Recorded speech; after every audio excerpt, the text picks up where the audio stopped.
Xi and President Putin. But as they said, it was an informal meeting. A lot rests upon the formal bilateral that will happen today. Before we delve deeper into what to expect, could you take us through the itinerary and what is expected to happen first? Much for inviting me, and I'm glad to join this important discussion today.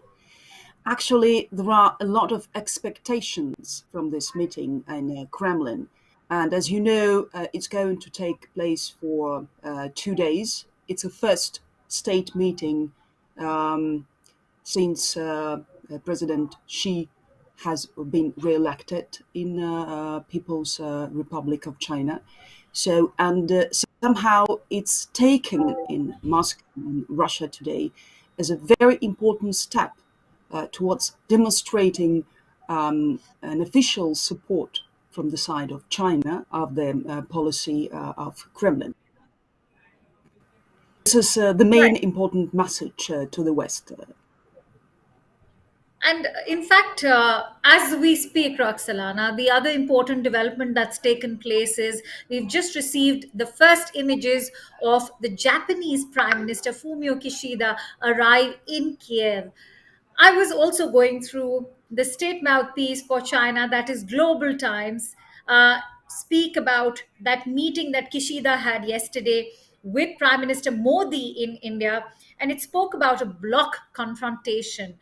Do you see that bloc confrontation happening on a day, this very crucial bilateral that's taking place between President Putin and Xi? At the same time, Kishida making a conscious effort in paying that surprise visit to Kiev. How do you read this? Obviously, we can take it or we can overview this step as the first drawing or the first outlines of the formal separation, let's say, or redistribution, power distribution in the world of geopolitics. And obviously, the visit of Prime Minister of Japan to Kiev and the visit of President Xi to Moscow is demonstrating that kind of politics. Somehow, if we talk about the way how it's read, it's accepted in Moscow these days. Obviously, as I said before, it's a kind of beginning of the formal redivision of power on the global chessboard these days. Somehow in Moscow, we're taking it as a sign of the new era of the global world order division. So the West and its allies, and the Russian and Chinese ally on another side. Absolutely. Roxalana, how's also the sentiment behind President Xi's visit to Moscow? I know that he was received amidst a lot of fanfare, but how are Russians looking at this visit? Are there hopes as far as the peace plan being proposed by China is concerned?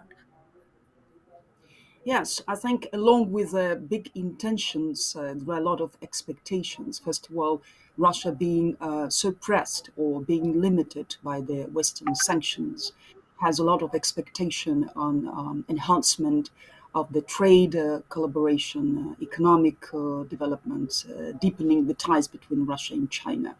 And to our information, the Chinese side has been prepared, besides the peace plan, a considerate plan of economic ties development between Russia and China for about 150 billions of dollars are expected, the investments from the Chinese side. Besides that, it's the military issue, but still the question is in air. Either China is going to make a step forward and to discuss the strategic military collaboration with Russia. So we're still awaiting for the results, for the outcomes of this discussion these days. Absolutely. The outcome of the discussion is indeed going to be something to watch out for. Having said that, there's also now there are reports growing saying that the peace plan is not the prime goal of the Chinese president. What is also being said is that there's a lot that rests for China in this meeting. And that is something that was officially also declared when this bilateral was being announced, was the fact that they're looking at strengthening and deepening economic cooperation. Definitely, I certainly agree with this point of view. I think that the peace plan, somehow it reminds me a peace deal of Mr. Kushner during his visit to Israel, his attempt, the attempt of the American side to draw a peace between Israel and Palestine. And somehow, to my point of view, I mean, from the geopolitical point of view, it's more a drawing, a roadmap of the intention policy. So I see it more from this point of view.